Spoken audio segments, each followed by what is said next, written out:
반갑습니다. 네, 우리 간사님께서 제가 몰래 소개해야 되는 것들을 다 소개를 하셨네요. 그래서 좀 올려도 되죠?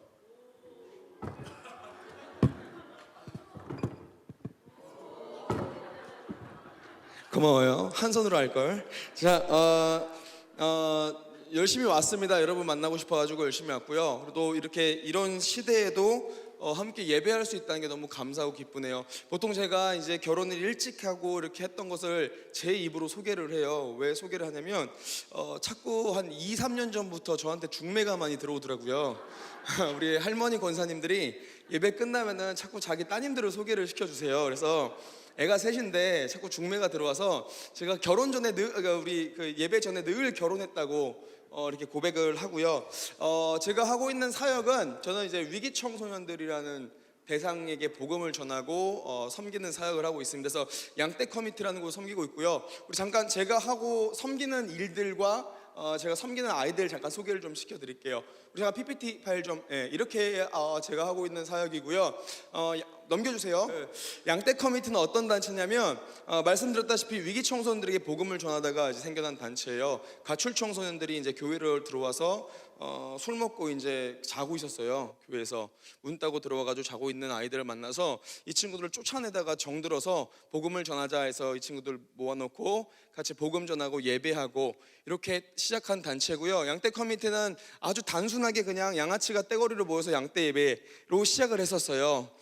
뭔가 큰 의미가 있는 게 아니라 진짜 그렇게 시작을 했는데 저도 여기까지 올 줄 알았으면 이름을 좀 세련되게 지었을 것 같아요. 그런데 그런 게 아니고 저희는 단발성으로 이렇게 시작을 할 줄 알고 모여서 함께 예배했었는데 이제 지금까지 하나님께서 인도를 하셨고요. 지금 근 10년 정도 다 돼가는 것 같아요.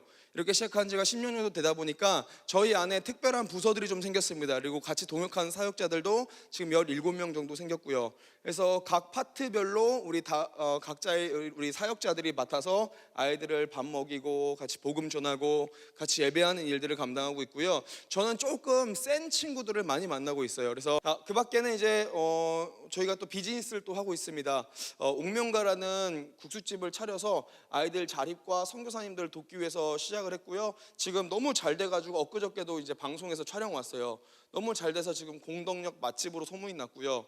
그래서 지금 줄 서면서 먹고 있고요. 그래서 지금 2호점이 나왔어요. 그래서 어저께 이제 2호점 인테리어 끝났다고 연락을 받았어요. 그래서 이런 일들도 감당하고 있습니다. 제 소개만 한 20분 한 것 같아요. 그래서 저는 이런 일들을 감당하고 있지만 제가 이런 것들을 다 이야기하기 힘드니까 저는 뭐라고 얘기하냐면 어떤 일 하세요? 누구세요? 라고 얘기하면 저는 그렇게 정리를 해요. 저는 복음을 전하는 사람입니다 라고 얘기를 합니다. 왜냐하면 제 모든 삶의 동기와 이런 모든 사역의 원동력은 저는 복음 전하기 위해서 시작을 했고요. 지금도 복음 전하기 위해서 살고 있기 때문에 복음을 전하는 사람입니다 라고 저는 이야기를 합니다. 앞서 말했다시피 저는 결혼했고요. 그리고 자녀도 3명 있고요. 중학교 1학년 딸이 있어요. 제가 중학교 1학년 우리 딸이 중학교 1학년이 되니까 청소년 사역을 그만해야겠다는 확신이 들었어요. 너무 힘들어요. 이게 정말 수많은 케이스들, 한국 교계의 어지간한 문제 일으킨 애들 다 상담을 저한테 하시거든요. 제가 참 잘했어요, 상담을. 근데 지금은 상담이 잘 안 되네요. 우리 딸 때문에. 중학교가 딱 되니까 그렇죠.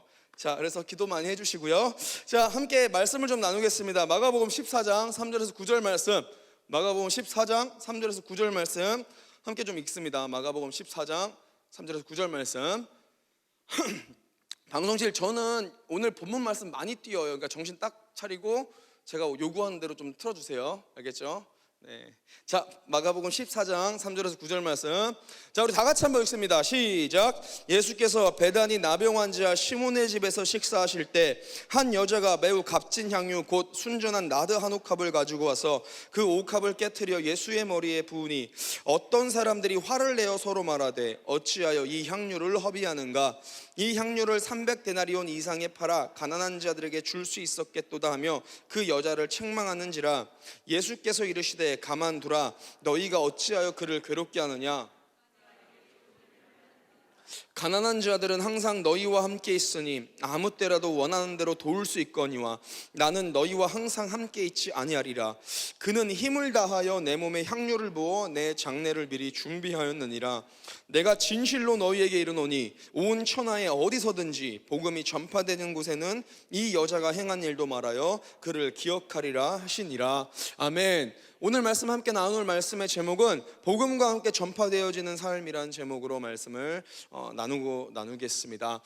저는 힘들고 어려울 때 한 번씩 가는 곳들이 있어요. 그게 어디냐면 순교지들이에요. 순교지들. 역사 탐방 중에서도 순교지들을 참 좋아해요.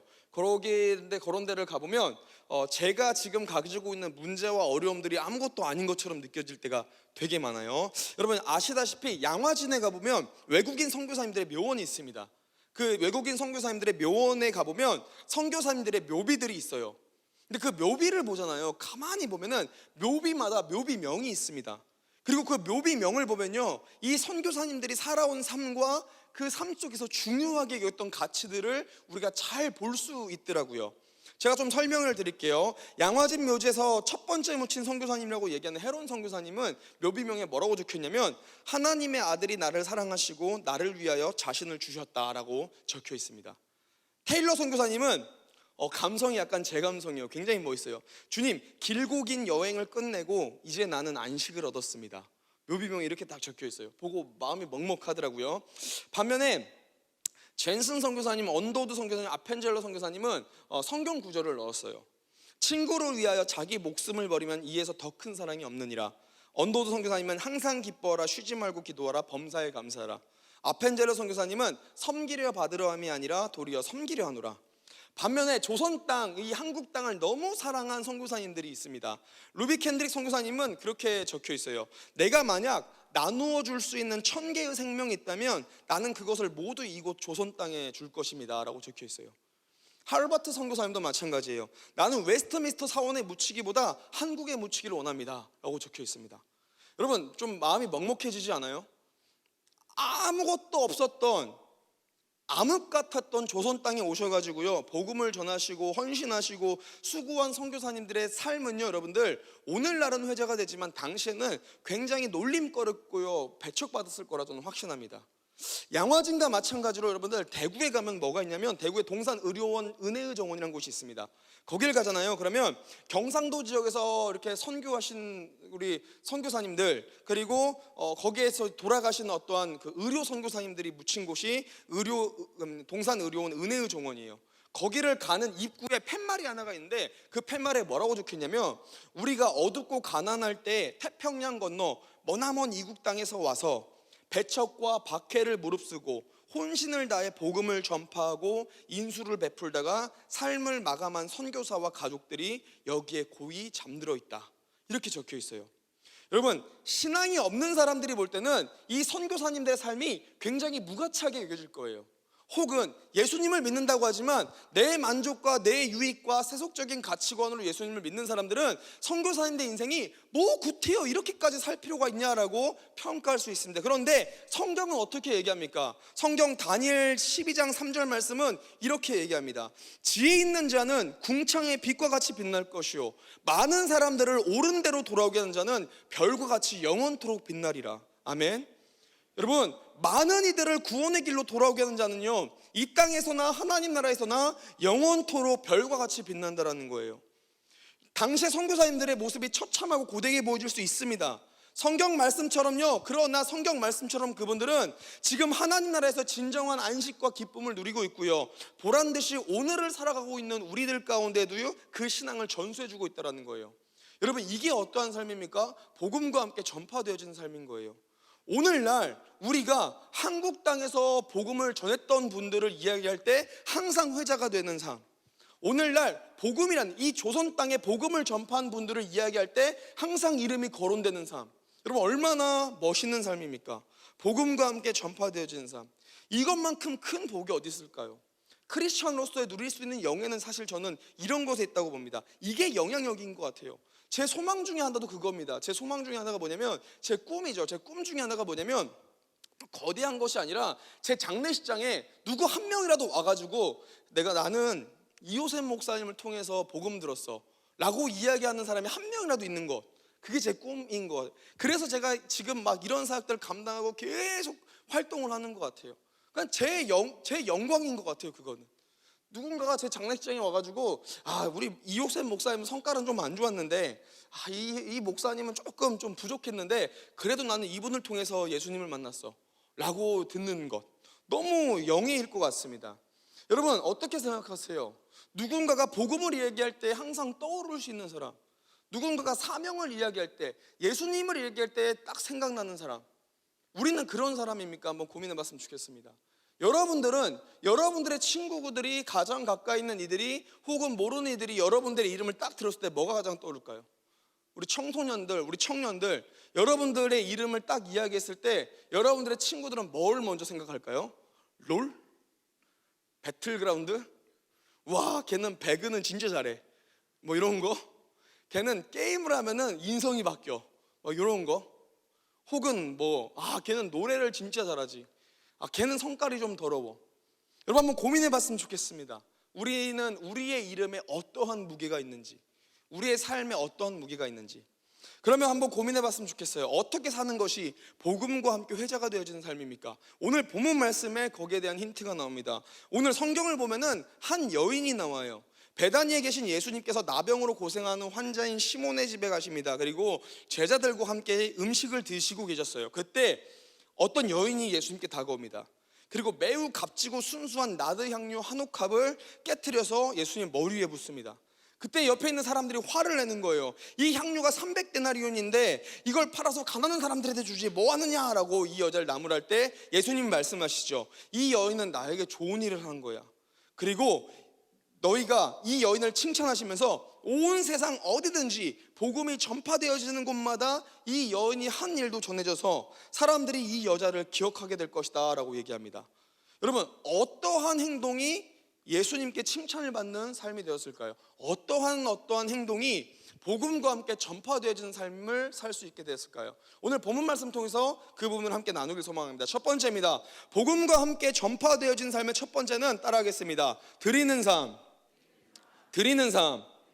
오늘 본문 말씀 읽어볼게요. 오늘 본문 3절에서 5절 말씀 함께 있습니다. 오늘 본문 3절에서 5절 말씀 여러분들의 입술로 함께 읽어주길 소망합니다. 함께 읽습니다. 시작. 예수께서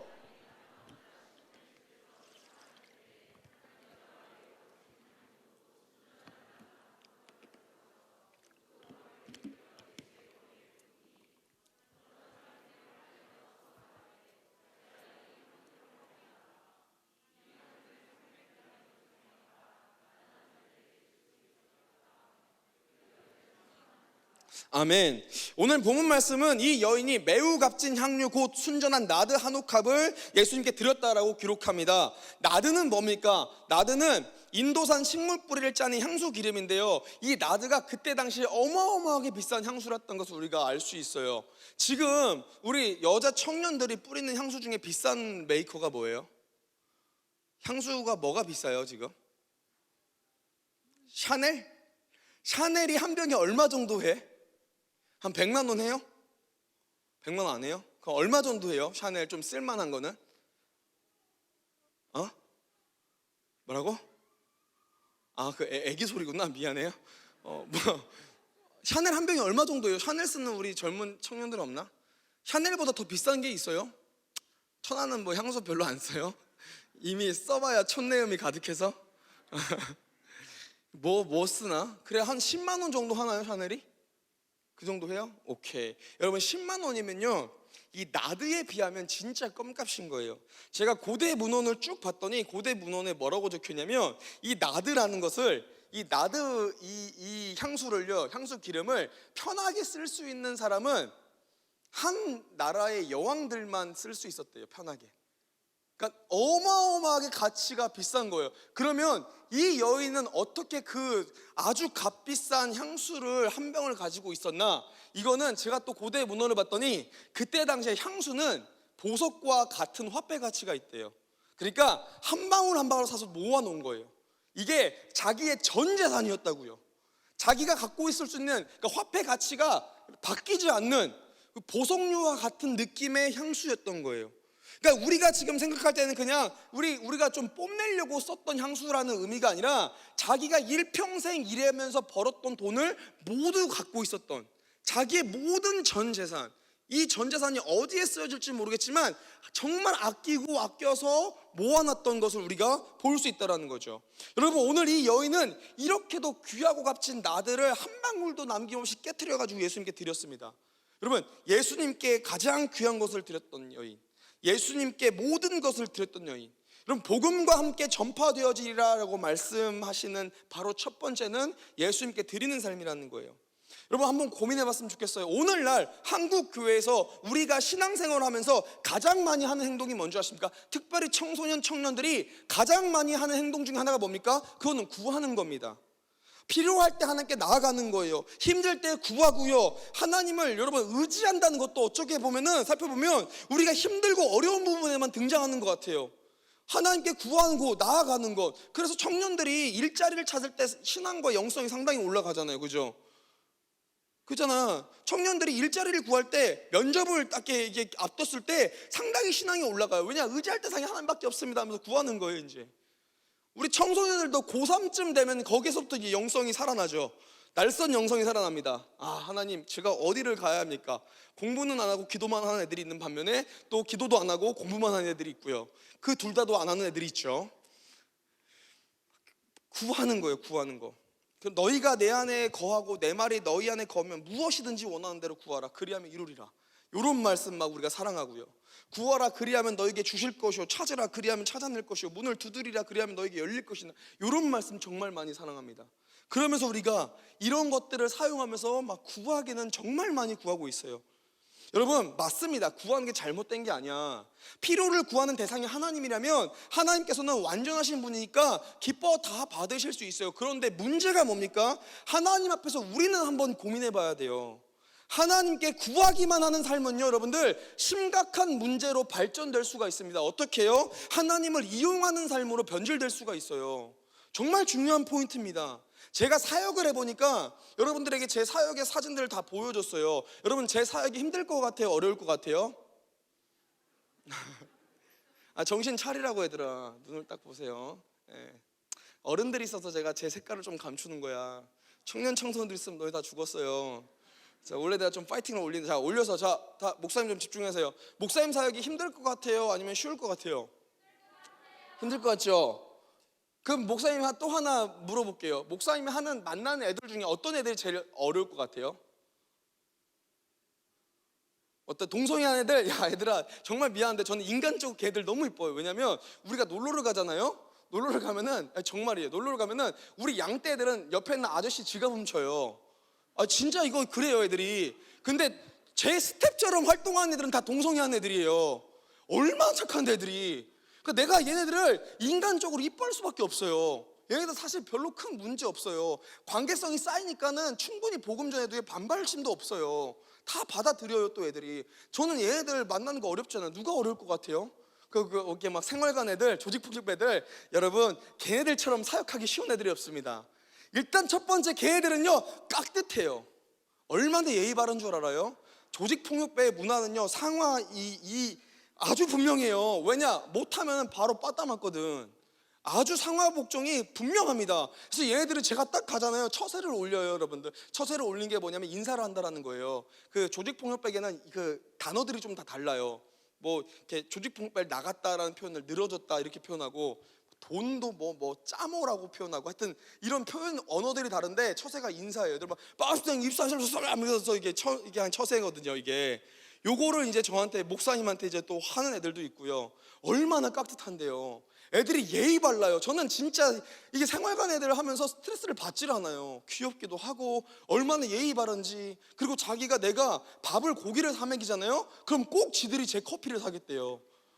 그러니까 이 마음이 너무 이뻐요. 얼마나 애들은 사고를 쳐도요 너무 크게 쳐가지고요 그냥 교도소 들어가 버려요. 제가 중간 다리에서 할 수 있는 게 없어. 무슨 말인지 알아요? 내가 책임감이 없다고요. 그냥 나는 교도소 가가지고 영치금 넣어주고 같이 그 창문에 손 들고 같이 기도해주고요. 같이 그냥 그것만 하면, 여러분, 이건 얼마나 쉬운 사역이에요. 이거는 정말 저한테는 쉬워요. 누가 제일 힘드냐? 누가 제일 힘드냐? 이렇게 말하면 좀 죄송하지만 저희 애들 중에서 가장 많은 비율이 있는 애들이 보육원 출원생들이에요. 그렇죠?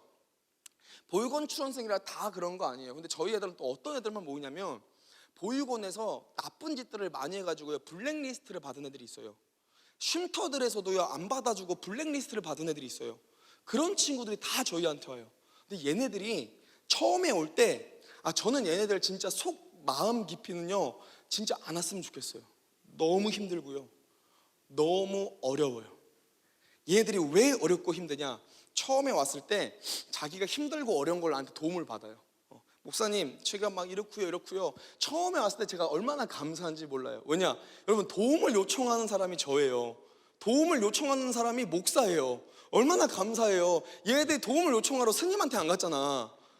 얘네들 스님한테 갔으면 애들 불교로 갔을 거 아니야. 난 나한테 와가지고요, 얼마나 감사했다고요. 내가 도와주고요, 복음 전하고요, 할 수 있는 것들이 많이 있구나. 그러면서 애들이 도움 요청했을 때 열심히 해줬어요. 도움 해결되니까 다시 나가요. 도망가요. 그러면서 또 이것저것 사고들을 다 쳐갖고요, 다시 돌아와요. 그러면서 저한테 도와달래요. 이걸 또 해줘요. 그러면 또 도망가요. 얼마 전에 그런 사건들이 있었어요. 그러니까 한 2달 됐어요. 2달.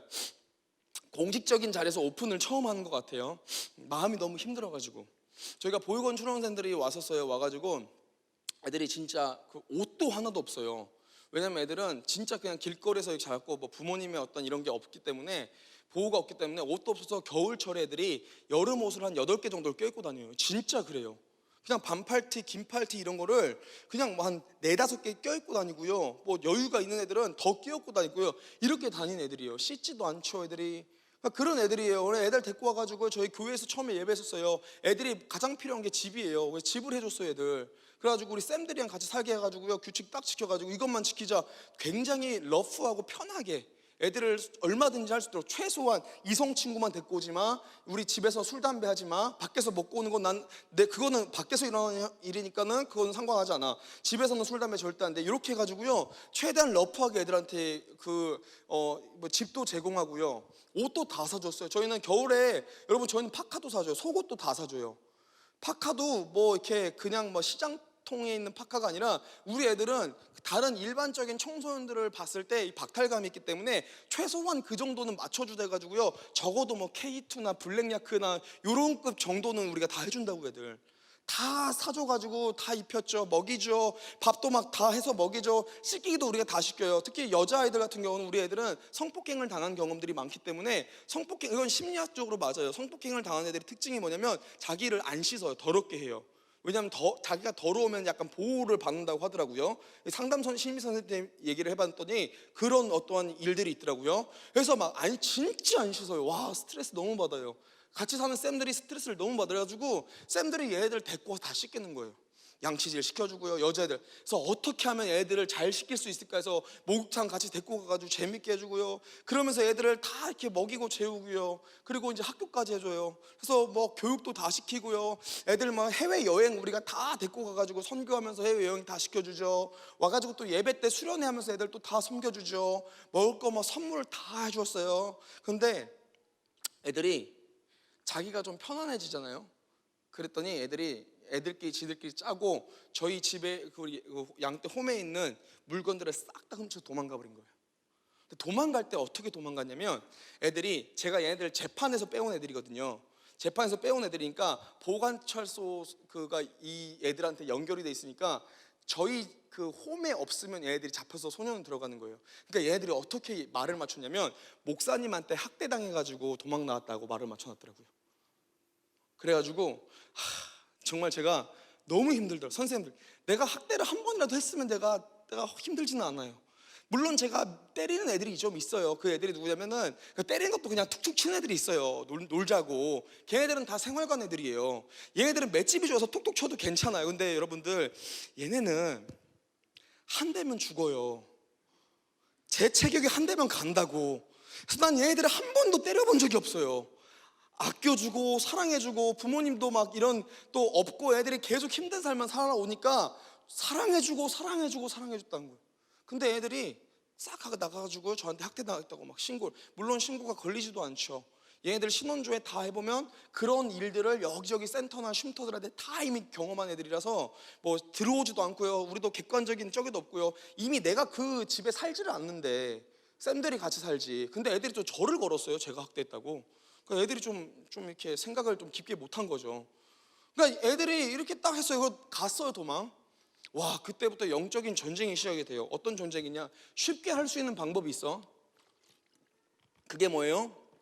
무서운 형들한테 전화 한 통 걸면 돼요. 그러면 바로 애들이 죄송하다고 무릎 꿇고 와요. 근데 이제 제가 그렇게 하면 진짜 조직폭력배를 차리지. 아예 내가 뭐하러 이걸 복음을 전하고 있겠어요. 그러니까 목사잖아요. 목사는 그렇게 하면 안 되잖아요. 이걸 참는데 제 안에 전쟁이 시작되는 거예요.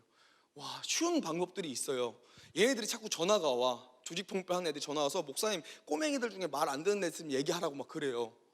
근데 내가 여기까지 놨다가 참아요. 얘네들은 뒤에서 저에 대한 막 험담과 욕을 시작해요. 막 다 들려요. 또 쌤들한테 보고가 들려요. 근데 그 애들이 막 저에 대한 막 험담을 시작할 때 입고 있었던 옷들도 다 제가 사준 옷들, 그 준 용돈도 다 제가 준 돈들, 이런 것들로 막 이렇게 시작을 하는 거예요. 근데 이게 마음에, 와, 성경 말씀이 진짜 힘들더라고요. 사랑으로 이긴다라는 표현을 하거든요. 사랑으로 이긴다. 야, 이거는 맞지가 않아요. 이기는 건 되게 쉬워요, 여러분들. 근데 사랑하는 것도 어쩌면 가능해. 근데 사랑으로 이긴다라는 게, 이번에 제가 보통 힘들다는 걸 알았어요. 와, 이거 너무 힘들구나. 참고 참았어요.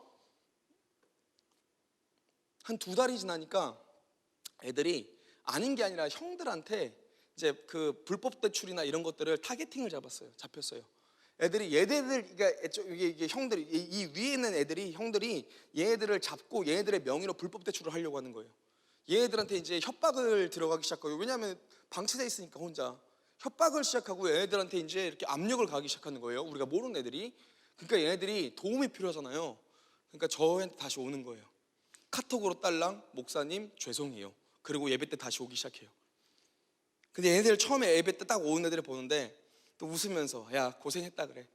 안아줘요. 그리고 그 형들 번호를 줘가지고, 제가 연락해서, 야, 나 목사님인데. 그랬더니 애들이 바짝 얼어요. 왜냐면 걔네들은 저희 서울 쪽에서는 다 제 이름을 알아요. 애지간한 애들은 타고 올라가면 다 뭐 있으니까 바짝 얼고, 야, 우리 같이 예배 온 애들이가 애지간하면 건들지 마. 너네도 그런 나쁜 짓 하지 마. 목사님 그렇게 하면 안 되지. 그러면서 타일렸더니 끝쳤어요.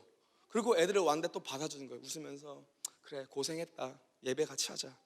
제가 그러면서 뭘 느꼈는지 아세요? 애들이 처음 보는데 안 왔으면 좋겠어요. 근데 제가 그 가운데 기도를 하면서 묵상하면서 뭘 느꼈냐면, 과연 하나님 앞에 나는 이렇지 않나를 고민이 되더라고요. 힘들 때만 찾아오는 모습이, 어렵고 내 삶에 문제만 있을 때만 함께 가는 거예요. 내가 묘하게 오는 애들과 내 상황이 너무나도 일치가 되는 거예요. 내가 하나님 앞에 이렇구나. 내 것을 드리려고는 하지 않아요. 하나님의 통치를 받고 싶지는 않아요. 그런데 힘들 때는 주님 앞에 위로받으려고 해요. 어려울 때는 주님께 가려고 그래.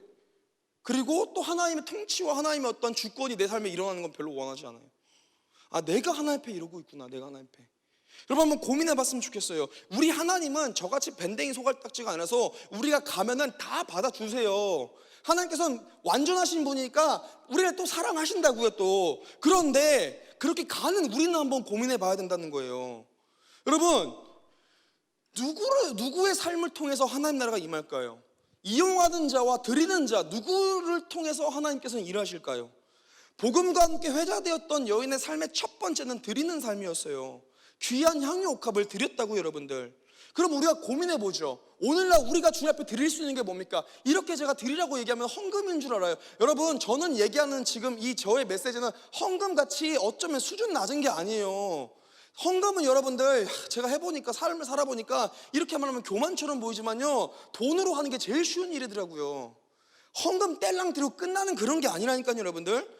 오늘날을 살아가는 우리가 지금 드릴 수 있는 향유 옥합이 뭐가 있겠냐고요. 저는 로마서 12장 1절 말씀에 근거합니다. 그러므로 형제들아, 내가 하나님의 모든 자비하심으로 너희를 권하노니 너희 몸을 하나님이 기뻐하시는 거룩한 산제물로 드리라. 이는 너희가 드릴 영적 예배니라. 여러분, 하나님께서 오늘 우리 가운데 요구하시는 게 뭡니까? 지금 하나님께서는 우리 가운데 향유옥합보다 훨씬 더 귀중한 우리들의 인생 자체를 원하신다라는 거예요. 여러분, 젊은 시절인 여러분들의 삶, 모든 그 전생의 삶을 하나님께 바치기를 원하신다라는 거예요. 단순한 돈이나 헌금이나 뭐 이런 게 아니라 나의 인생을 주님께 드릴 사람, 아멘. 나의 인생을, 나의 삶을 주님 앞에 드릴 사람, 오늘 주님께서는 그걸 원하신다라는 거죠. 앞서 이야기했던 복음과 함께 회자되었던 모든 선교사님들의 공통적인 특징도 마찬가지였습니다. 이분들은 하나같이 젊은 나이부터요 인생을 하나님께 드렸던 분들이에요. 실제 선교사님들을 조사를 해보세요. 찌질하거나 어려웠던 분들이 없어요. 너무 훌륭한 대학교를 갔던 분들도 있고요, 좋은 직장을 가졌던 분들이 있습니다. 평안하고 안정된 가정을 꾸렸던 분들도 있어요. 그런데 그러한 삶에 만족하지 않고요, 자신의 삶을 모두 주님께 드리는 거예요. 그리스도로 위해서 자신의 전생애적인 시간을 드리고요, 그리스도로 위해서 자기의 가지고 있는 모든 물질을 드리고요, 몸을 드리고요, 결국에는 예수 그리스도로 위해서 자기 목숨까지 바치는 삶. 여러분, 오늘날 향유옥합을 전부 깨트려서 주님께 드린 삶은 이러한 것을 의미합니다. 여러분, 오늘날 저는 그렇게 생각해요. 우리 젊은 세대가 잃어버린 한국교회의 옛 영성이 여기 있다고 봅니다. 오늘날 젊은 세대, 우리 신앙의 선배님들, 지금 여러분들이 무시하고 천대하는 여러분들의 쌤과 교회 장로님과 권사님과 뭐 이런 분들 있죠. 집사님들, 할머니, 할아버지들, 이런 분들 우리가 굉장히 무시하고 모자라고 약간 배우지 못한 분들로 취급하고 뭔가 굉장히 힙하지 못한 분들로 취급하는 이런 분들은 자기의 전생의 삶을 하나님께 드리는 삶을 살았어요. 근데 오늘날 젊은 세대는 우리는 그렇게 못 살아. 나의 삶에서 한 조각은 드려요. 그런데 내 삶 전체를 못 드려요. 바쁘다는 핑계로, 뭐 힘들다는 핑계로 전체를 드릴 생각이 안 해요. 오늘 말씀으로 포함한 뭡니까? 향유옥합을 전부 깨트린 게 아니라 한 두 방울 주님 앞에 드린 거예요. 두 방울. 깨트릴 생각을 못 하고요, 그냥 몇 방울 드릴 생각만 한다라는 거예요. 그러니까 어떻게 됩니까, 여러분들? 내가 하고 싶은 신앙생활이 되는 거예요. 내가 하고 싶은 신앙생활. 신앙생활 내가 초이스를 해요. 내가 선택하면 된다니까. 여러분, 복음과 함께 이야기되는 이들은 하나같이 전부 귀하고 귀한 자신을 하나님께 깨트렸던 분들입니다. 물론 내 삶을 드린다는 게 아까워요. 얘들아, 봐봐봐. 저는요, 여러분들 나이에 전생애를 하나님께 드린다는 게 얼마나 아까운 줄 알고 있어요. 하고 싶은 것도 많고 되고 싶은 것도 얼마나 많겠어. 제가 신학교 4학년, 신대원 3학년 총 7년의 과정을 신학을 공부하면서 뭘 느꼈냐면 대상이 확실하더라고요. 신학교를 가잖아요. 그러면 저같이 젊은 애들이 별로 없고요, 어떤 분들이 나이가 많은 분들이 많아요. 이분들의 특징이 뭐냐면 자기가 할 거 다 해. 다 해보고 망하거나 혹은 잘 돼도 하나님의 부르심 받고 그냥 오시는 거예요. 이것도 너무 귀하죠. 근데 지금 너희들의 인생을 바치는 너희들보다 안 귀해요. 이분들은 다 해볼 거 해봤잖아. 망하는구나 다 알잖아. 잘 되는구나 알잖아. 근데 그런 걸 시도조차 안 해본 우리들의 인생을 주님께 드린다는 게 얼마나 아까운 줄 아세요, 여러분들? 정말 아까운 거예요. 맞아, 아까워, 얘들아. 하나님께 인생을 바치면 어떻게 살아갈 줄도 모르겠죠. 무섭고요. 하나님 어디로 우리 인도할지 모르겠지. 두렵지, 막막하지. 그런데 하나님께 자기 인생을 다 드린 사람 얼마나 아깝겠어요. 성경을 보면은 이 여인의 행동을 비난한 사람들이 나옵니다. 제자들도요, 이게 얼마나 아까운지 화를 내요. 어떤 사람들이 화를 내어 서로 말하되 어찌하여 이 향유를 허비하느냐. 그 아까운 것을 대체 왜 그렇게 허비하냐. 얼마나 귀하고 얼마나 가치 있는데. 여러분, 300데나리온이 어떠한 금액인지 아세요? 300데나리온은 오늘날 치면 1데나리온은 장정, 그러니까는 일을 하기 가장 좋은 나이에 어떤 적정 그 나이에 있는 남자, 그리고 프로페셔널한 일꾼이 1일 노가다 비용을 의미해요. 1데나리온이. 그러니까 오늘날로 치면 환산을 해보면, 오늘날에 제가 현장에 가서 프로페셔널 분들랑 같이 일하면 프로페셔널한 분들은 보통 1일에 최소 17만 원을 받아요. 노가다 하는 분들이. 그럼 17 곱하기 300을 해보시면 돼요. 얼마일까요, 여러분들? 뭐 계산해보면 5천 400만 원 정도 나온다고 하더라고요. 여러분, 이게 얼마나 귀한데 이걸 바치냐. 언제나, 오늘날도 마찬가지, 언제나 인생을 주님 앞에 오르난 자는요, 이런 소리를 듣게 돼 있어요, 여러분들. 미련한 짓 하지 말라고. 야, 예수를 믿지만 너처럼 안 믿어도 돼. 네가 하고 싶은 거 하면서 예수님 믿으면 되잖아. 이러한 것들은 얼마든지 우리에게 들려지는 메시지라는 걸 아셔야 돼요. 근데 성경은 뭐라고 얘기합니까? 고린도서 1장 18절 말씀이에요. 십자가의 도가 멸망하는 자들에게는 미련한 것이요 구원을 받는 우리들에게는 하나님의 능력이라. 십자가의 길을 놓고요, 양극단에서 평가합니다. 한쪽은 야, 이렇게는 살지 말아야지, 이거 얼마나 미련하고 멍청한 삶이야, 이렇게 다 드릴 필요는 없어. 한쪽에서는 야, 다 드리는 이 인생이, 십자가의 이 길이 하나님의 능력이구나. 우리는 어디에 위치해 있냐고. 여러분들, 오늘 본문 말씀도 마찬가지입니다. 마가는 정확하게 이 사람들을 기록하지 않아요. 어떤 사람들이라고 비난하는 사람들을 지칭합니다. 그런데 마태복음에서는요, 이들을 제자들이라고 얘기합니다. 제자들이 보고 분개하여 이르되 무슨 의도로 이것을 허비하느냐. 근데 요한복음을 보잖아요, 더 명확하게 깊게 들어갑니다. 이 행위를 보고요, 분개하고 화를 냈던 사람이 누구라고 해요? 제자 중 하나로서 예수를 잡아줄 가룟 유다가 말하되 이 향유를 어찌하여 300데나리온에 팔아 가난한 자들에게 주지 아니하였느냐니. 이렇게 말함은 가난한 자들을 생각함이 아니오 그는 도둑이라 돈깨를 맞고 거기에 넣는 것을 훔쳐가미러라. 즉 가룟 유다가 이 비난을 주동했고요, 제자들이 동조했더라는 거예요. 그리고 그렇게 자기 셈을 계산했던 가룟 유다는 오늘 이 본문 말씀 사건 바로 다음 사건에 어떠한 일이 일어납니까? 예수님을 배반하고 대제사장들에게 예수님을 팔아버리는 사건이 우리가 목도하는 사건으로 기록되어집니다. 여러분, 이게 어떠한 의미가 있을까요? 하나님을 믿는다고 해요, 하나님을 따른다고 주님을 따른다고 얘기한다고, 하나님의 일을 감당한다고 얘기하면서 사실은 나의 셈과 나의 이익과 나의 실리를 따져가면서 사는 사람들은요, 결국에는 내가 손해보는 것을 못 견디고 드리지 못하는 분들은 결국에는 주님을 등지게 됐다는 것을 우리가 알 수 있는 거예요. 여러분들, 그럼 따라하겠습니다. 신앙의 성장은 드림에 있습니다. 우리는 무엇을 드려야 됩니까? 저는 우리 귀한 우리 청년 청소년들의 인생을 주님께 드리길 소망합니다. 아멘. 여러분, 오늘 주님께서는 그것을 요구하고 계세요. 능력과 힘은 다 주님께 있습니다. 이제 우리가 우리들의 인생을 주님께 드리고 고백하고 우리들의 삶을 통해서 역사하실 주님을 기대하면 되는 거예요. 여러분들의 인생을 주님께 드리는 우리가 되길 간절히 소망합니다. 아멘. 두 번째입니다. 두 번째, 오늘 복음과 함께 전파되어진 삶의 두 번째는 무엇입니까? 오늘 본문 말씀은 그렇게 기록합니다. 예수께 좋은 일을 하는 사람이라고 얘기를 합니다. 오늘 본문 6절에서 7절 말씀 함께 읽어봅니다. 6절 7절 말씀 함께 읽어봅니다.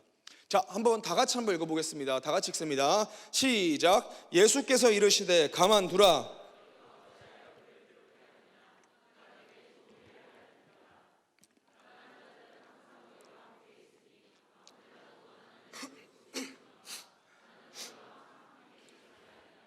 아멘. 오늘 예수님께서는 여인을 향해서 화를 내가면서 여인을 정죄하는 제자들에게 뭐라고 얘기합니까? 도리어 너희들보다 향유 옥합을 깨트린 이 여인이 나에게 좋은 일을 하였다라고 말씀하십니다. 예수께서 이르시되 가만두라. 너희가 어찌하여 그를 괴롭게 하니 그가 내게 좋은 일을 하였느니라. 여러분, 오늘 이 말씀은 단순하게 이 여자의 행동, 이 여자의 행위를 단순하게 주님이 칭찬하시는 것 같지만 사실 그런 어떤 단순한 의미가 아닙니다. 오늘 예수님께서 이 칭찬의 의도는 사실 비교를 하고 계신 거예요. 예수님께 가장 귀한 것을 드린 이 여인의 행동을 무가치하게 여기는 제자들을 비교하시는 거예요. 반면에 지금 똑같은 이 시간에 누군가가 지금 예수님을 죽이려고 음모를 꾸미면서 대제사장들이 행동을 하고 있습니다. 그것을 또한 비교를 하고 계신 거예요. 그러면서 이들 중에 이 여인이 가장 나에게 좋은 일을 하였다라고 얘기하는 겁니다. 이 좋은 일을 지칭하는 원어는 칼론이에요. 여러분, 칼론이란 건 뭐냐면 비교급 중에 베스트인 거예요. 가장 아름답고 가장 가치 있고 가장 뛰어나고 가장 탁월한 일, 가장 선한 일을 의미합니다. 그렇게 율법을 잘 알고요, 종교적인 행위는 잘 지키면서 메시아를 그렇게 기다린다고 얘기하는 종교 지도자들이 정작 오실 메시아를 죽이려고 하고 있어요. 그렇게 예수님과 동행하면서 예수님께 직접 배웠다고 이야기하는 제자들마저도 구제하는 것보다 예수님의 가치를 낮게 평가합니다. 그런데 아무것도 모르는 여인 하나가 와서 오히려 예수님을 메시아로 인정하고요, 사랑을 표현하고요, 자신에게 있는 가장 귀한 걸 드린 거예요. 그거를 대조시키면서 예수님 뭐라고 하십니까? 너희보다 이 여인이 나에게 좋은 일을 했다라고 칭찬하고 계신다라는 거죠. 여러분, 한번 우리가 고민해 봤으면 좋겠습니다. 오늘날 우리가 주님 앞에 할 좋은 일이 어떠한 일입니까? 여러분들이 무슨 일을 하면 예수님 좋아하실까요? 고민해 보셨어요? 우리가 보통 그렇게 생각을 해요. 예수님께서 우리의 삶을 통해서 좋아하실 일이 뭐냐? 첫 번째 복음 전하는 일, 그죠? 그리고 두 번째 선교하고요. 우리가 힘들고 어려운 이들을 섬기는 것, 교회 일들을 하는 것, 사역 이런 것들을 하면 우리가 주님께서 좋아하시겠다라는 생각을 해요. 물론 마실 수 있죠. 그런데 하나님께서 보시는 건 뭡니까? 우리는 한 가지 오점이 있어요. 우리는 일에 대해서 포커스를 잡고 있어요. 무슨 일 일에 대해서 포커스를 잡고 있다고요. 근데 하나님께서 우리 가운데 보시는 건 뭡니까? 잠언 21장 2절 말씀에 그렇게 얘기합니다. 사람의 행위가 자기 보기에는 모두 정직하여도 여호와는 마음을 감찰하시느니라. 정작 하나님께서 우리 가운데 집중하시는 건 뭐예요? 사실상 우리들의 중심, 마음, 일을 하는 목적과 동기, 하나님께서는 우리 가운데 그걸 보고 계시다는 거예요. 너희들에게 물어봅니다. 니들이 지금 여기 왜 앉아있냐? 왜 예배한다고 이 자리에 앉아있습니까? 왜 찬양한다고 딸랑거리고요? 왜 기도한다고 하고 있습니까? 하나님은 그 마음의 중심을 보신다고요. 우리는 마음 깊숙이를 보지 못해. 우리는 사람의 생각을 읽을 수 없어요. 마음을 못 봐. 그러니까 하는 행동과 액션을 보고 평가를 한다고요. 살인을 아무리 하고 싶어도 살인을 안 하면 살인죄가 성립이 안 돼요. 그러나 하나님께서는 뭐라고 얘기하십니까? 마음을 감찰하시느니라. 사람의 행동이 자기들 보기에는 다 정직하고 선해 보여도 나는 너희들의 마음을 감찰하고 있다. 정작 하나님께서 집중하시는 건 여러분들 우리의 행정, 액션 이게 아니라 우리들의 중심을 먼저 보신다는 거예요. 저는 분명하게 얘기할 수 있습니다. 여러분 신앙생활에도요 앞선 자와 뒤선 자가 있습니다. 앞선 자와 뒤선 자의 어떤 차이가 뭘까요? 그 기준이 많이 알고 똑똑하고 오랜 시간 신앙생활 해온 어떤 이런 기준이 아니라 저는 확실히 얘기할 수 있는 건 뭡니까? 앞선 자와 뒤선 자의 차이는 딱 하나밖에 없습니다. 예수님을 얼마나 사랑하느냐. 여러분 신앙생활이라는 건요 예수 사랑에 대한 어떠한 명확한 모형인 거예요. 내가 예수님을 얼마나 사랑하느냐. 율법은 줄줄이 꿰고 있어요. 종교적인 행위는 훌륭히 감당한다고 얘기하는 대제사장들, 그런데 예수 그리스도를 핍박하고 있습니다. 이들에게 없던 게 이거예요. 여러분들 예수님께 배워가지고요 구제하고요 남을 돕는 일은 알아요. 기적과 이사는 봤어요. 그런데 결국에는 모두 배신하고 떠난 제자들에게 없었던 게 이거라고요. 여러분들 한번 고민해 봤으면 좋겠어요. 나는 얼마나 그리스도를 사랑하는가. 마음의 중심과 포커스가 예수님께 있는 것, 예수 그리스도를 사랑하는 것, 그것을 이 여인은 감당하고 있다는 거예요. 여러분 신앙생활이 대체 뭡니까? 신앙생활은 저는 그렇게 생각해요. 얘들아 고개 들어라. 고개 들어. 자 허리에 딱 붙여봐봐. 자지 마라 얘들아. 자면은 눈을 뜨잖아. 천국에 와 있을 거야.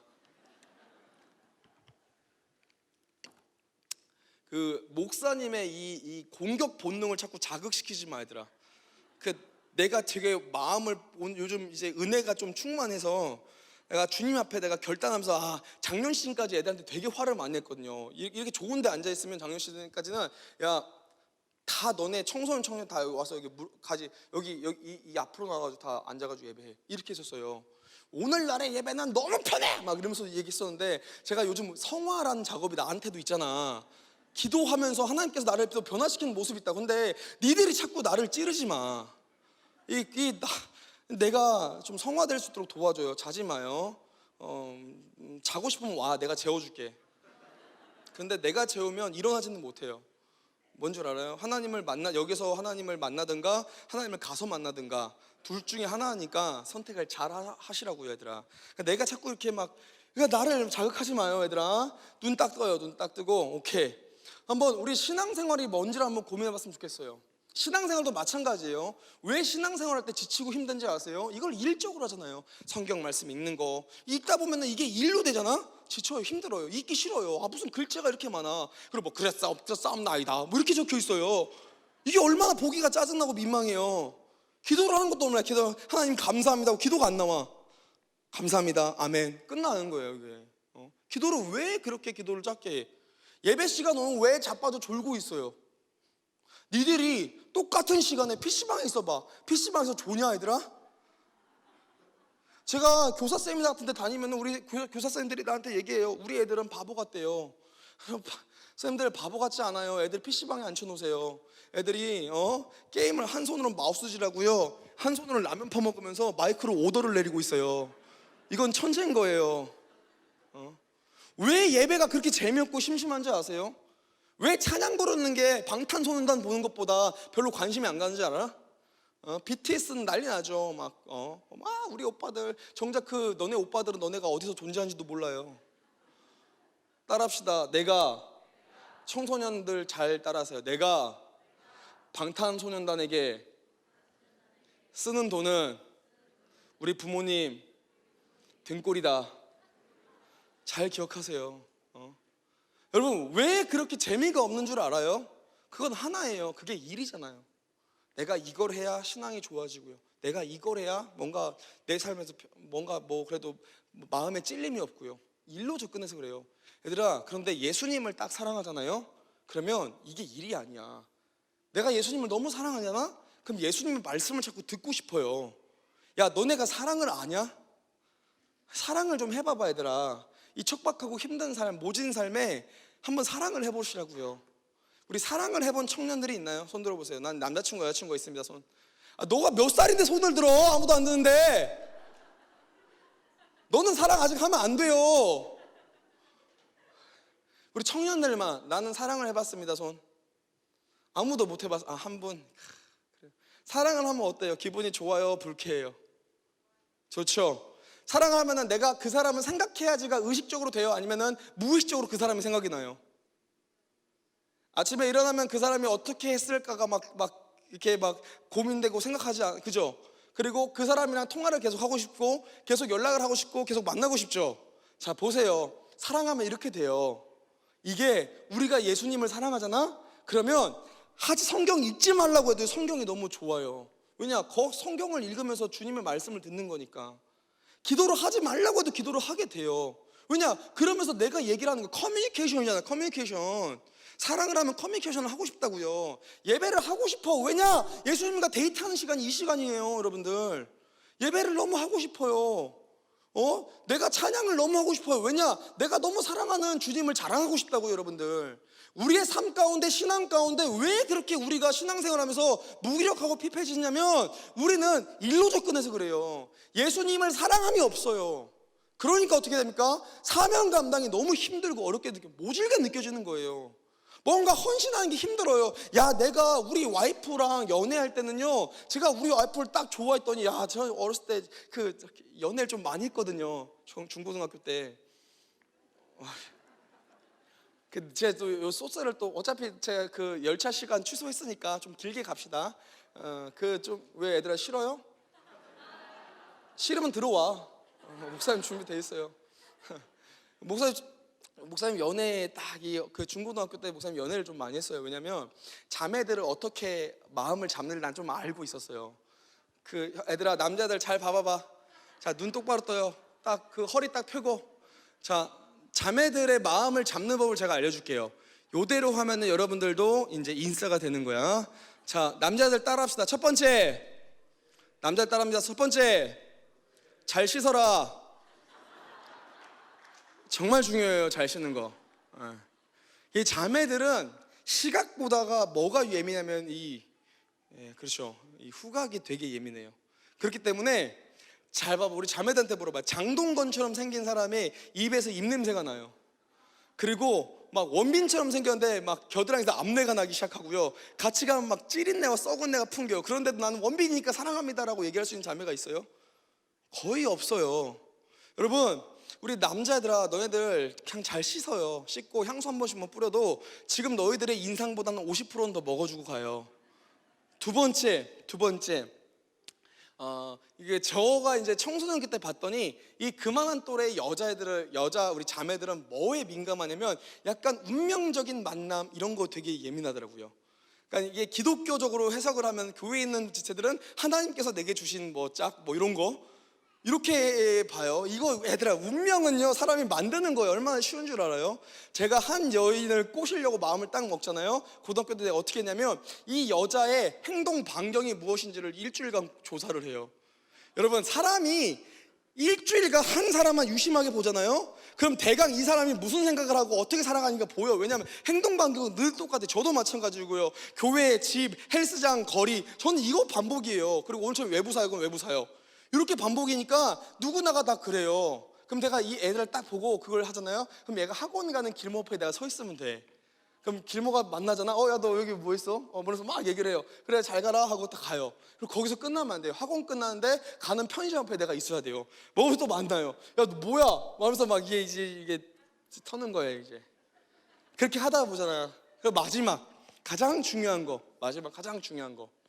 여자는 이걸 잘해야 돼요. 그 90년대는 이거를 노가리라고 했어요. 80년대는 이거를 뻐꾸기라고 했어요. 지금은 야불이라고 하더라고요. 요걸 잘 털어야 돼요, 요거를. 얘들아, 목사님이 요거 잘해요, 못해요? 그때부터도 잘했던 거예요. 그러니까 나는 뭐 얼굴과 이런 게 아니라 나는 계속 교제를 좀 이렇게 우리 많이 했었어요. 근데 교제를 해도 목사님은 뭔가 이렇게 알잖아. 잡힌 고기는 먹이를 주지 않는 거. 왜? 분위기가 이상해지네. 나는 이게 뭔가 교제를 해도 뭔가 막 이렇게 깊이 가는 게 너무 싫더라고요. 그러니까 뭐라고 해야 돼? 막 이런 막 자기야, 여보야 이런 게 막 닭살이 돋아요, 나한테는. 자기는 난데 왜 네가 나한테 자기라? 너의 자기는 너야. 이렇게 하면서 나는 이제 친구보다 조금 더 친한 친구 요 정도로 이제 사귀었던 것 같아요. 그래서 많이 사귀었는데 대학교를 딱 들어갔는데 한 여인을 만났어요. 이제 제가 이제 선교사로 헌신하려고 결혼을 일찍 한 거거든요. 원래 저는 선교지를 갔었어요. 와이프를 딱 만나는데 우리 이제 그때 여자친구였죠. 만나는데 이전에 사귀었던 모든 자매들은 사실 내가 사랑했던 게 아니더라고. 그냥 마음을 나누고 얘기하고 같이 뭐 이렇게 할 수 있었던 뭐 그런 존재였던 거고, 우리 와이프를 딱 만나는데 모든 세상의 중심이 여기로 가요.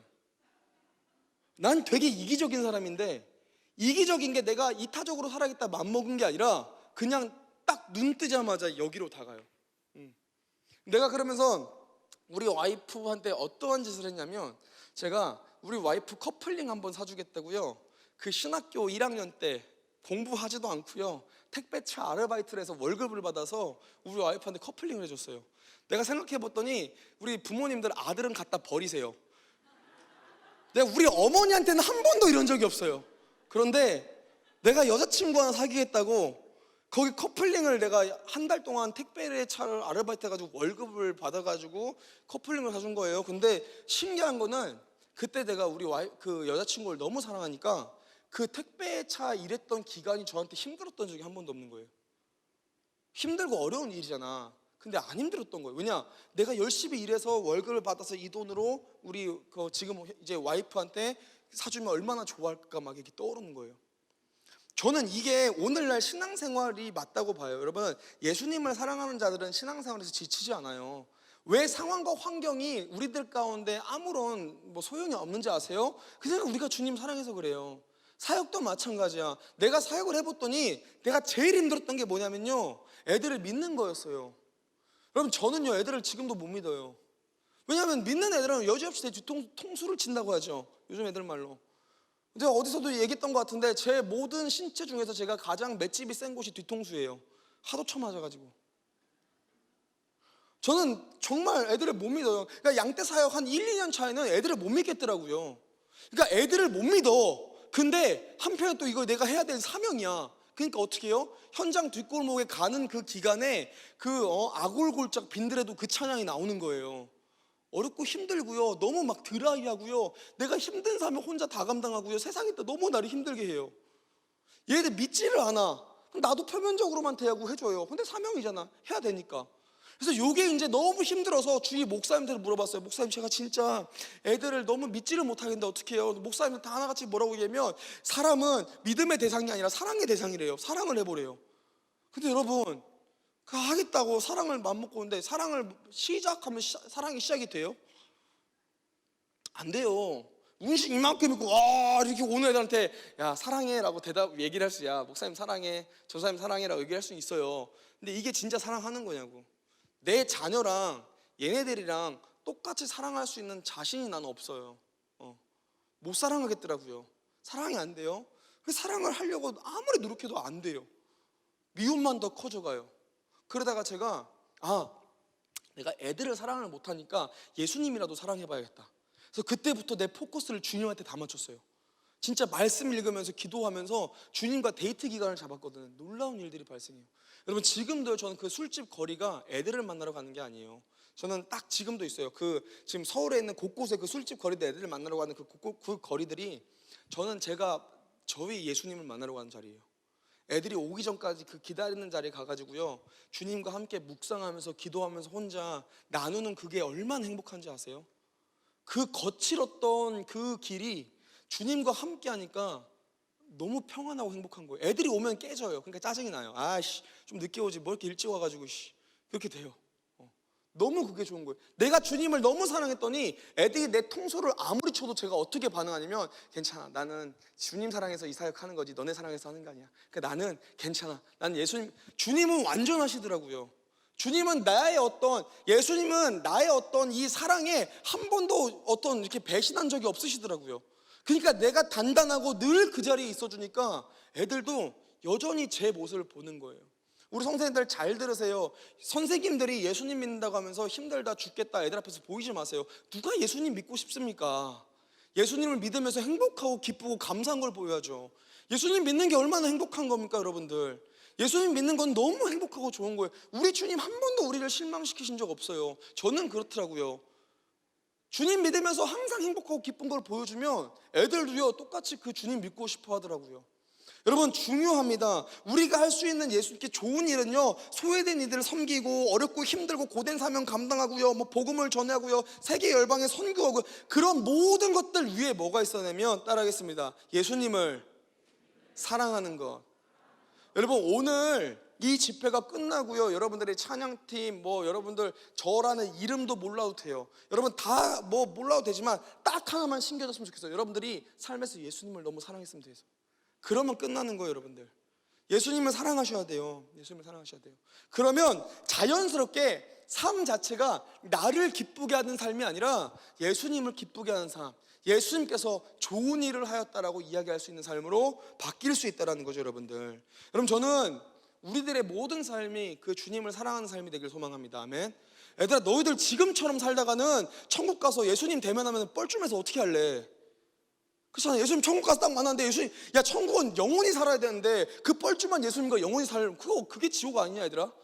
뻘쭘한 인생, 그 뻘쭘한 사람과 무한의 시간을 견뎌야 돼요. 그러니까 어떻게 해야 돼? 지금부터 주님을 사랑하는 것을 계속 훈련시켜야 되는 거예요. 주님 사랑하는 거, 주님 사랑하는 거. 먼 훗날 우리가 주님 앞에 내 사랑하는 예수님 만날 그 기대, 그런 기대감으로 우리가 끊임없이 주님을 사랑하는 것.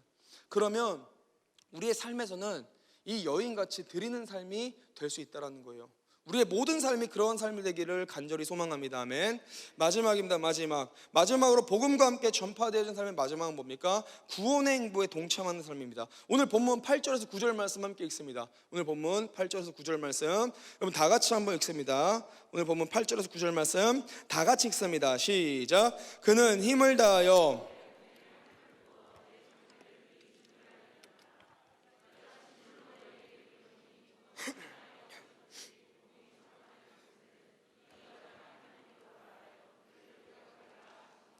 아멘. 당시에 유대인들의 어떤 문화를 보면은 사람이 죽으면 장사를 하게 됐을 때 온몸에 기름을 붓습니다. 그러면 그 사람의 장사를 준비하는 어떤 절차 중에 하나인 거예요. 오늘 이와 마찬가지로 이 여인은 향료를 예수님의 머리로부터 온몸에 전부 다 흐르고 적시도록 붓습니다. 이게 이 여인이 알고 했던 모르고 했던 이 여인은 예수님의 장사를 준비했다라는 거죠. 저는 참 재밌는 게 뭐냐면 제자들의 반응이에요. 제자들과 예수님께서 늘 함께 하실 때 예수님께서는 시간이 나면 항상 제자들에게 자신의 죽음에 대해서 얘기하십니다. 이렇게 말씀하시면 자기가 어떠한 죽음으로 죽을 것을 보이심이로라. 이는 예수께서 자기가 어떠한 죽음으로 죽을 것을 가리켜 하신 말씀을 응하게 하심이라. 그러니까 예수님께서는 제자들에게 자신의 죽음을 그렇게 많이 알리셨고 드러내셨고 밝히셨어요. 그런데 제자들은 정작 예수님의 길을 이해하지도 못했고요, 그 구원의 행보 또한 전혀 생각하지도 못합니다. 근데 도리어 아주 비천한 여인 하나가 와서 예수님의 장례를 준비하고 있는 거예요.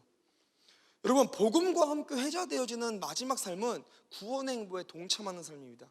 오늘날 이것이 우리의 삶 가운데 어떠한 의미로 다가옵니까? 여러분, 먼저 우리가 예수님의 죽으심에 대한 이유를 한번 생각해 봐야 돼요. 예수님의 죽으심은 여러분, 예수님께서 죄를 지어서 지으셔서 죽으신 거예요? 아니면 우리들의 죄 때문에 죽으신 거예요? 예수님은 예수님의 죽으심, 메시아의 죽으심에 대한 근거는 그 자신에 대한 죄가 절대로 아니라는 거 우리가 알고 있습니다. 우리의 죄 때문에, 그의 사랑하는 자녀의 죄 때문에 주님께서는 죽으셨죠. 로마서 5장 8절을 그렇게 얘기합니다. 우리가 아직 죄인 되었을 때 그리스도께서 우리를 위하여 죽으심으로 하나님께서 우리에 대한 자기의 사랑을 확증하셨느니라. 여러분, 예수님께서 죽으신 이유가 뭡니까? 그렇게도 예수님께 가르침 받았지만 이해 못하고 얼빠져 있는 제자들을 위해서, 율법을 배우고 종교적인 행위를 감당한다고 하지만 정작 예수님을 죽이려고 하는 대제사장들을 위해서, 그 여인을 위해서, 오늘날로 치면 우리들을 위해서, 나를 위해서 예수님께서는 죽으셨다라는 거죠. 그리고 이것을 깨달은 성도들은 어떠한 삶을 살았습니까? 고린도후서 4장 10절에서 11절 말씀은 그렇게 얘기합니다. 우리가 항상 예수의 죽음을 몸에 짊어짐은 예수의 생명이 또한 우리 몸에 나타나게 하려니라. 우리 살아있는 자가 항상 예수를 위하여 죽음에 넘겨짐은 예수의 생명이 또한 우리 죽을 육체에 나타나게 하려 함이라. 여러분, 이걸 깨달은 성도들의 삶의 어떤 태도는요, 늘 예수의 죽음을 몸에 짊어진 삶을 살았다고 성경 말씀은 증거합니다. 예수의 죽음을 몸에 짊어진 삶, 예수의 죽음에 함께 넘겨지는 삶, 바꾸어 말해서 그리스도의 구원의 행보에 동참하는 삶. 여러분, 이것은 오늘날 예수 그리스도의 죽으심을 준비하는 우리들, 그 여인의 삶을 오늘날 이렇게 이야기할 수 있습니다. 예수 그리스도의 구원의 행보에 동참하는 삶은요, 필히 그 복음을 위해서 살게 된다는 거예요. 복음을 전하며 복음을 위해서 살게 된다는 거죠. 구원의 그 행보에 우리가 동참하게 된다는 겁니다. 예수 그리스도를 믿지 않는 모든 이들이 지옥을 살아가다가 훗날에 영혼의 형벌 속에 갇히는 것을 우리는 알고 있어요. 여기에 뭐가 생깁니까? 다급함이 생겨야 됩니다. 복음 전파라는 이 목적의식이 생겨야 되고요, 사명의식이 생겨야 되는 거예요. 성령님이 우리를 그렇게 인도하시고 주관하시는 거예요. 그런데 오늘날 예수를 믿는다고 얘기하고 우리가 신앙생활을 한다고 하지만 복음 전파에 대한 다급함이 나오지 않는 이유가 뭡니까? 여러분, 그거는 우리가 진짜 예수의 그 죽음을 짊어지는 삶을 살고 있지 않기 때문에 그러는 거예요. 여러분들, 왜 이 시대가 복음 전파가 안 됩니까? 여러분, 복음 전파는 어제나 오늘이나 100년 전이나 오늘이나 여전히 진행되고 있어요. 복음을 위한 삶은요, 여전히 막히지가 않아요. 왜 막힌다고 하세요, 여러분들? 여러분, 그렇게 한국교회를 미워하는 동성애하는 애들한테도요, 복음이 들어가고 있고요, 성매매하는 애들한테도 복음이 들어가고 있고, 그 조직폭력배하는 애들한테도 복음이 들어가고 있어요. 근데 왜 복음이 막힌다고 얘기하세요, 여러분들? 그게 아니라 복음을 대하는 여러분들의 자세가 지금 막혀 있는 겁니다. 여러분들, 고민해 보셔야 돼요. 우리의 삶 가운데 왜 우리가 구원의 행보에 동참하지 못합니까? 그거는 우리 마음 가운데 예수의 어떠한 죽음을 짊어지고 있지 않기 때문에 그래요. 그냥 거룩한 부활로서 승천하신 예수님만 바라보고 있습니다. 그 죽음까지 동참하기는 싫은 거예요. 영광스러운 모습만 꿈꾸고 있는 거예요. 여러분들, 고민해 봤으면 좋겠습니다. 모두가 이 코로나 시대라고 얘기해요. 코로나 이후는 없죠. 코로나 이후 시대가 아니라 사실 위드 코로나 시대라고 얘기합니다. 근데 저는 또 한편으로 그렇게 봐요. 여러분, 어떠한 질병이든요, 제가 볼 때는 종결되는 시대가 와요. 저는 그렇게 봐요. 위드 코로나라고 하지만 이게 어떠한 의미냐면은 코로나 시대가 딱 끝나는 게 아니라 이제 코로나라는 것이 우리가 걸리는 감기 같은 느낌으로 아마 발전될 거예요. 코로나라는 것이 우리가 생각하고 우리가 인지하는, 사실 저는 여러 자료들을 조사하면서 앞으로 시대는 코로나가 뭐 하나의 뭐 댕기 같은 거, 그러니까 우리가 삶에서 그냥 같이 가야 되는 병 중에 하나가 될 거라고요. 익숙한 병이 될 거라고요. 그럼 여러분, 많은 분들이요, 이 코로나 이후를 논할 때 제가 너무 답답해서 못 살겠어요. 막 한국 교회는 얼마나 막 힘들어질 거고요, 다 그렇게 얘기해요. 코로나 뭐 이후의 시대를 얘기하는 뭐 포럼 같은 데 가보잖아요. 초청받아서 가보면 교수님들이 무슨 뭐 자료들 막 갖고 오셔가지고요, 이 자료를 막 대비하면서요, 앞으로 교회가 얼마나 힘들어질 거고 세계 선교가 얼마나 힘들어질 거고 막 얘기하세요. 그럼 저는요, 그 답답해. 아니, 이거 무서워서 사역하겠어 그러면? 그렇잖아요. 그 복음 전하기 좋은 시대가 어디 있었어요, 여러분들? 뭐 무서워서 뭐 하겠어요? 그러니까 포럼을 몇 번 가다가 이제 안 가요. 그러다가 제가 기도를 했어. 하나님, 우리가 이제 어떻게 어떠한 삶을 살아야, 근데 하나님께서 제 마음에 뭘 주신지 아세요? 얘들아, 청년 잘 들으세요. 오늘 너희들 가운데 도전을 주고 있는 거예요. 저는 어떠한 마음으로, 여러분, 쇼크 타임이라는 게 있습니다. 이 쇼크 타임은 지금 딱 쇼크가 일어날 때 그 즉시 일어나는 게 아니에요. 교통사고로 생각해봐봐. 얘들아, 우리가 간단한 접촉사고가 일어났어요. 딱 부딪혔을 때 그때 으악 하는 건 별로 없어요. 보통 그때는 괜찮아요. 근데 하루 자고 나면 증상이 올라온다고요. 이게 쇼크타임이라고 얘기하죠. 여러분, 팬데믹이라는 건 분명히 쇼크타임이 옵니다. 근데 지금이 쇼크타임이 아니에요. 언제가 쇼크타임이냐면 코로나가 잡힐 쯤이 쇼크타임이 온다고 저는 확신합니다. 여러 전문학자들도 명확하게 얘기해요. 여러분, 코로나 이후의 삶에 기아가 하루에 12,000명이 사망하는 기아가 올 거라고 얘기를 해요. 경제적인 불안과 여러 각계각층에서 엄청난 여파들이 올 거예요, 여러분들. 근데 쟤는 여기에 소망이 생겨요. 그러면 그때 누가 일해야 됩니까? 저는 그 정답이 그리스도인이라고 저는 고백을 해요. 그때 우리가 일해야 돼요. 청년 청소들 잘 들어요. 얼빠져 있지 말고 그때 너희가 일해야 돼요. 하나님께서는 그래서 너희들을 지금 이 자리에 불러놓으신 거고요. 그래서 하나님께서는 너희들에게 지금 구원의 메시지, 이 캠프를, 이 어떤 예배들을 통해서 너희들을 계속 요청을 하시는 거예요, 여러분들. 내가 모자라고 내가 너무 힘이 없어요. 걱정하지 마세요. 하나님께서는 여러분들을 인도하실 때 그만한 힘과 능력을 주세요. 저는 그걸 명확하게 보고 있습니다.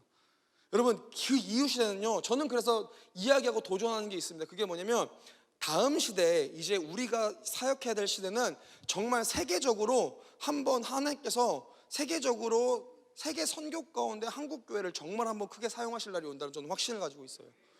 저는 정말 확신. 왜냐, 이 코로나 시즌에 유일하게 타격을 받지 않는 나라가, 여러분 통계 자료를 보세요. 한국이 유일해요.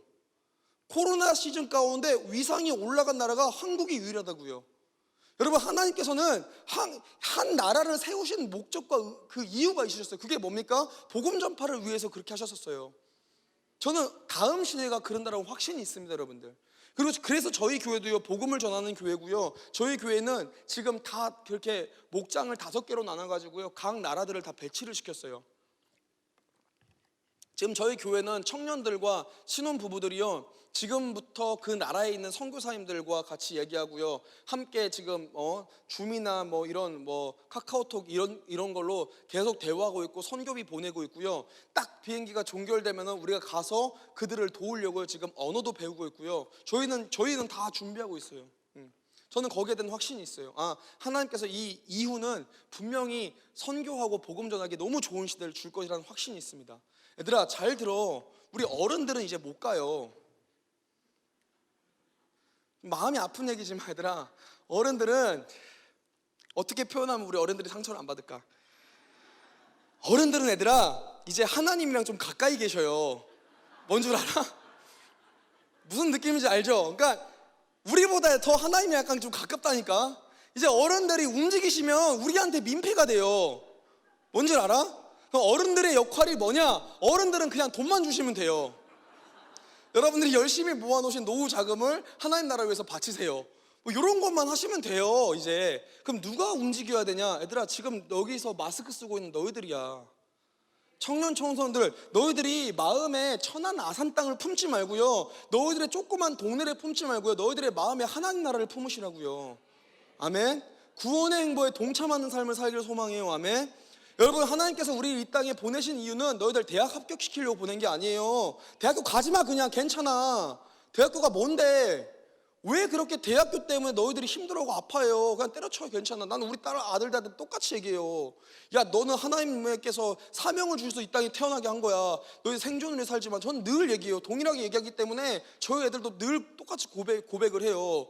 실제 저희 애들도 학교 안 가고 싶다고 해서 저는 초등학교도 다 안 보냈어요. 애들 다 보내고 이제야 초등학교 안 가니까 애들이 힘들어가지고 중학교 가고 싶다고 해서 이제 저희 딸 중학교 보냈어요. 그래서 좀 중학교 청소년 기절해서 좀 힘들지만 꿈은 선교사예요. 저희 아들은 목사예요. 둘째 딸은 자꾸 저희가 의사를 시키려고 하고 있어요. 왜냐하면 의사를 시켜야 선교적인 곳에 자꾸 보낼 수 있으니까. 여러분, 그게 뭐가 중요해요? 대학교 나오면 여러분들 인생이 확정되어져요? 좋은 대학교 가면? 요즘 세대가 어느 세대인데. 여러분, 공부 잘해야 돼요? 하면 잘하면 좋죠. 근데 하나님은 공부 잘하는 사람 쓰시는 게 아니더라고요. 하나님께 인생을 바친 사람을 쓰시는 거지. 여러분, 제가 제일 간증하고 좀 마무리했으면 좋겠어요. 잠깐 반주 좀 주실까요? 그럼 저는 요즘 그런 고민을 많이 해서요. 한 2년 전부터 제가 그런 기도를 많이, 하나님 도대체 왜 나 같은 놈을 사용하세요? 라는 기도를 많이 했어요. 왜냐면 여러분들이 보는 저의 모습과 제가 살아온 저의 모습은 너무 달라요. 저는 개척교회, 어머니가 개척교회 목사님이셨고요, 저희 아버지가 또 뭐 되게 노인이셨어요. 저희 어머니는 1급 장애가 있으세요. 저는 시골 산골에 있었어요. 그곳에서 제가 지금의 삶을 꿈꿀 수 있었겠습니까? 생각해봤더니 여러분들 1년에 18개국, 최소 18개국에서 25개국 나라를 다니면서 복음을 전하고 있어요. 여러분들의 모인 숫자, 이거는 사실 저한테는 별로 이렇게 막 많은 숫자가 아니에요. 적어도 2,000명, 5,000명 그런 데서 설교를 하고 있고요. 제 나이, 우리 간사님 말씀한 34살의 나이에 강사를 섰는데 이 전 시간에 이찬수 목사님만 설교를 하셨대요. 그리고 제가 그 다음 쓰는 거예요. 온누리교회 목사님 막 쓰셨고요. 저는 제 삶을 제가 꿈꾸지도 못했던 사람들이 막 하나님께서 초청을 하시는 거예요. 근데 제가 이걸 자랑처럼 여기시면 안 되고요. 저는 이게 궁금했어요, 하나님께. 정말이에요. 지금도 제가 대하는 분들은 이제 다음 주에 있는 우리 온라인 연합수련 때문에 온누리교회 이재훈 목사님이랑 지금 얘기하고 있죠. 선한목적교회 유기성 목사님 얘기하고 있죠. 만나교회 김병상 목사님, 우리들 교회 김양재, 이런 분들이랑 내 나이 또래는 다 그 목사님들 부교육자로 들어가는데 그들을 대면해서 만나고요. 내가 하는 일들이 왜 하나님 대체 나를, 아무것도 아닌 나를 그렇게 사용하시냐고 제가 그렇게 궁금해가지고 기도했던 적이 있어요. 근데 놀랍게 제가 기억났던 딱 한 모습이 있어요. 그게 어디였냐면 여러분들처럼 이런 수련 때였어요. 수련 때 우리 어머니는 상가 개척교회였고요. 저는 지질하게도 가난했고요. 저는 공부도 너무 못했어요. 공부도 전교권에서 거의 꼴찌를 앞다퉜어요. 왜냐면 우리 어머니 아버지가 너무 힘드시고 어렵게 사시니까 공부를 시키실 수가 없었죠. 혼자 해야 되는데 못했죠. 공부도 못했고요. 지금도 대인기피증이 있고요. 약간 있어요 제가. 그래서 지금 설교 자리 때 하나님께서 능력 주셔가지고 이렇게 하지만 또 끝나고 나가면 여러분들이 저한테 인사하는 게 너무 쑥스러우니까 인사하지 말고 그냥 우리 쌩까고 갑시다. 쿨하게 제가 부탁할게요. 알았죠? 저는 이게 막 인사 받는 게 너무 싫어요. 그래서 저는 뭐 공황증도 있죠, 불면증도 있죠, 우울증도 좀 심하게 있어요. 그러니까 하나님 왜 나 같은 이런 병자와 이런 하나님 사용하시기 좋지 않은 나를 왜 사용하시냐고 제가 기도를 한 적이 있어요. 그랬더니 딱 한 장면이 기억나는데 그게 뭐냐면 저희 수련회 때, 저희 그 개척교회 수련회 때 제가 전도한 친구 하나 있어요. 그 친구랑 저희 누나랑 3명이 수련을 한 거예요. 그 조그마한 상가 교회에서 기도를 하는 거예요. 불꽃 기도를 하는데 친구가 의식이 되잖아. 3명 기도를 하는데 조금 이렇게 창피하면서 기도하면서 뭐라고 기도하냐면 하나님, 저는 너무 복음 전하고 살고 싶어요. 복음 전하다가 죽고 싶어요. 전 너무 복음 전하고 싶은데 하나님, 솔직하게 제가 하나님 앞에서 사용될 만큼 좋은 놈은 아니란 건 저는 알고 있어요. 근데 주님, 제가 제 인생을 좀 주님께 바치고 싶은데 주님께서 사용하실 수 있으면 저라도 사용해 주세요. 제가 그렇게 고백했던 거예요. 그 이후로 제 청소년기의 기도의 제목은 딱 하나였어요. 하나님, 복음 전하고 살고 복음 전하고 죽게 해주세요. 저는 하나님께서 그 기도 다 버리신 줄 알았거든요. 근데 하나님께서 저를 섬기는 자리로 인도를 하시더라고요. 그리고 이 아들을 섬기면서 당신의 뜻을 알아가게 하시고요. 이상하게 힘을 주시고, 자리는 낮은 자리로 가는 것 같은데 능력과 힘을 자꾸 보내시고요, 부으시고요.